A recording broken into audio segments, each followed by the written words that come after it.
Bem, pessoal, então vamos aqui a uma discussão que ainda é complicada ainda quando a gente vai mudar um fio de cobre para alumínio. Então ainda tem ainda um problema nessa mudança. Às vezes você tem aí no seu motor, no seu transformador ou no seu equipamento aí, ou mesmo aí na sua instalação, um fio de alumínio e você quer mudar para cobre. Então ainda tem este problema ainda. Bem, antes de começar aqui, quero deixar para vocês 3 links aqui de sites para onde vocês vão baixar tabelas, que aqui o Edufer tem aqui aos estudantes, tem diversas tabelas aqui que vocês podem baixar, tabelas muito precisas aí que vocês precisam para auxiliar aí no trabalho de vocês, ajuda muito. Essa aqui, por exemplo, é sobre a resistividade dos materiais. É uma das que a gente vai estar usando aqui nesta aula. E aqui no site Alcab também sobre condutor de cobre e de alumínio. Quais suas vantagens, quais suas desvantagens. E também aqui o blog Impacta, que fala um pouco também sobre este assunto.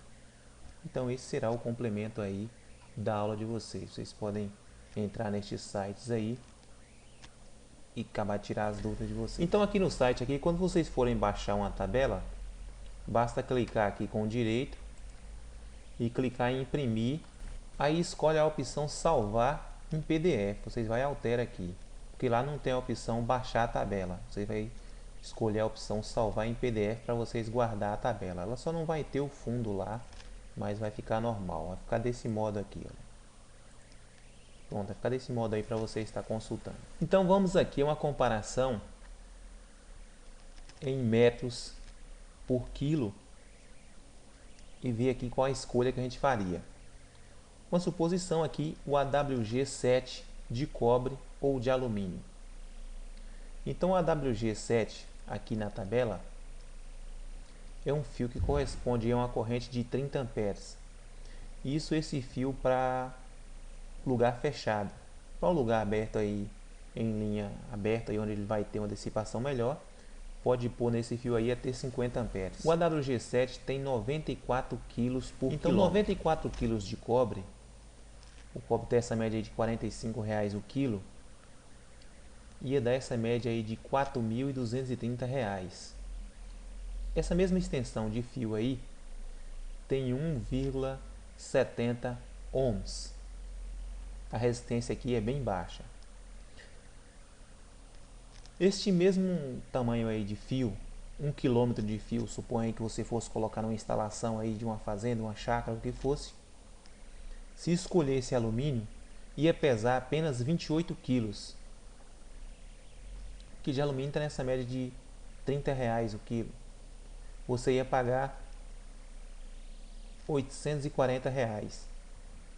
Aí uma economia de 3.390. Então nesse caso aqui, é bem provável que a pessoa escolheria aí o fio de alumínio, como muitos escolhem, para colocar em chácaras e em vários lugares aí. E é também uma escolha, em geral, da distribuidora de energias. Uma porque, observe aqui, 1 kg de, ou melhor, 1 km de cobre, este fio aí, 1 km deste fio, pesa 94 kg. Então a torre para sustentar isso aqui teria que ser bem mais resistente do que a torre para sustentar, mas um fio de alumínio só ao modo de escolha. Então nesse caso aqui de peso, a escolha já seria para este projeto aqui já seria bem viável o fio de alumínio. O alumínio vai ter uma resistividade maior. Isso quer dizer que a queda de tensão nele vai ser um pouco maior de acordo com a extensão deste fio. No alumínio foi 2,78 ohms, no cobre foi 1,70 ohms. Agora, se a gente fosse comparar a mesma quantidade de cobre por peso pela quantidade de alumínio, 90 kg de cobre, 4.230. 90 kg de alumínio, 2.820. Então ia ter aí uma economia de R$ 1.410 nessa escolha aqui de quilo por quilo. E nessa escolha aqui de metros, vocês viram que a diferença é grande. Então o cobre ele tem uma densidade de 8,93 gramas por centímetro cúbico. Quer dizer que em 1 centímetro por 1 centímetro por 1 centímetro vai ter 8,93 gramas. Essa mesma medida, 1 centímetro cúbico, se for de alumínio, tinha 2,70 gramas por centímetro. Então, em uma peça de cobre, que daria 1 metro de comprimento e 1 centímetro por 1 centímetro por 1 centímetro, que vai ser o centímetro cúbico, sendo de cobre ia dar 893 gramas, sendo de alumínio ia dar 273 gramas. Só para a gente comparar aí a diferença. Se fosse essa outra aqui de 1 km aqui, de alumínio, ia dar 270 quilos. De cobre, ia dar 890 quilos de cobre. 893 quilos de cobre. Mesma medida. Então também. A resistividade do alumínio em milímetro quadrado é 0,284. E a do cobre eletrolítico é 0,167. Então vamos pegar a do alumínio e dividir aqui pela do cobre. Resistividade do alumínio dividida pela resistividade do cobre. Então temos uma média aí de 1,7. Então esse cálculo aí vamos precisar. Então vai ser 1,7.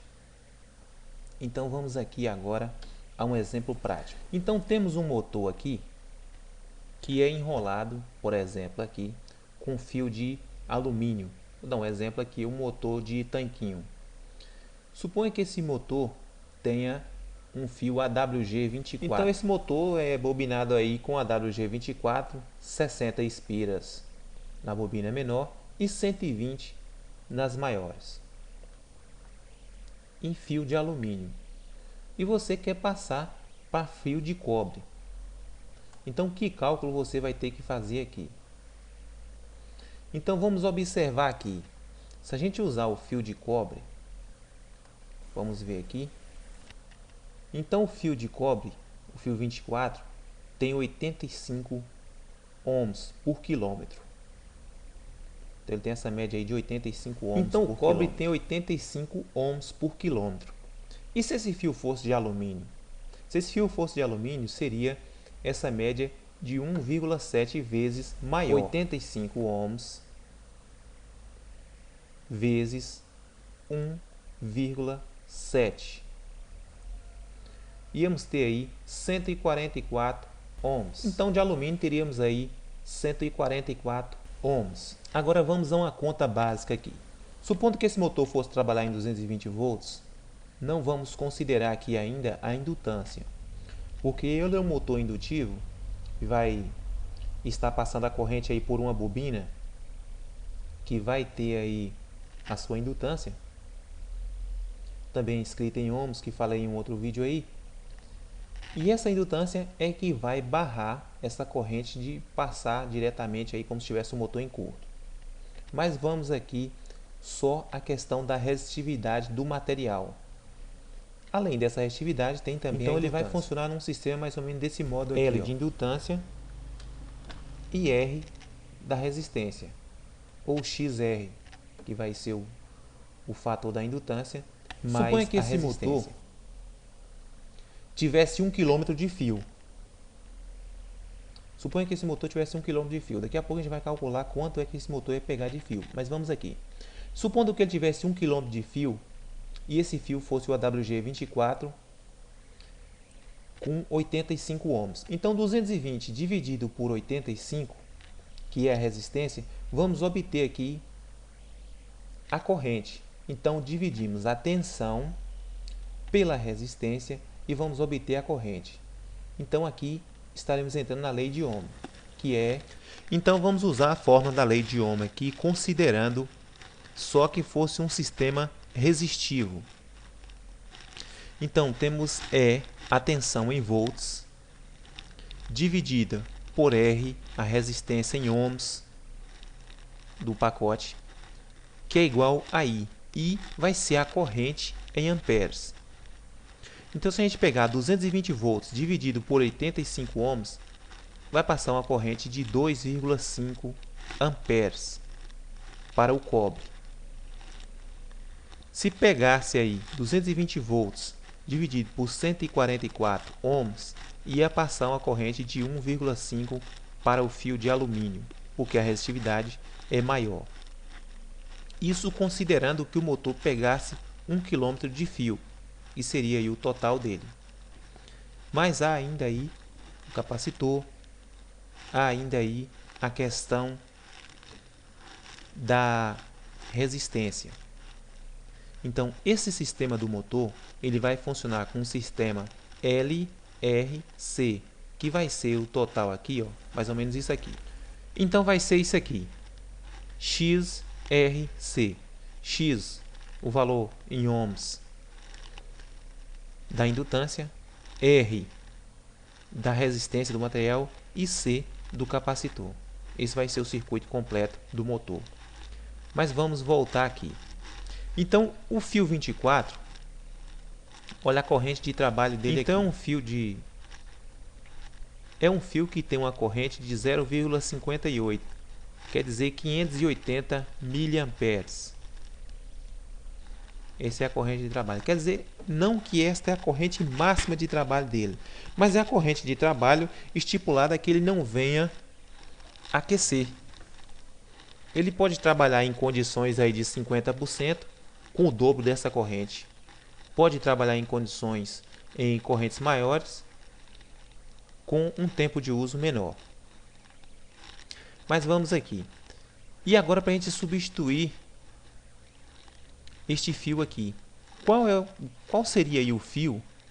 Qual seria o fio de cobre que aproximaria a isso aqui? Então, se a gente olhar na mesma tabela, tivemos aqui uma resistência de 144 Então, ohms. Se a gente olhar aqui, olha, estava com fio 24. Se a gente descer 3 escalas, olha, 1, 2, 3. Vamos parar aqui no fio 27, que tem 170 ohms. Voltando aqui para o fio 26, 130 ohms. Então, o fio mais aproximado seria aqui o fio 26. O fio 27 tem uma corrente muito baixa em relação ao outro, então teríamos mais perdas. Mas daria para fazer também.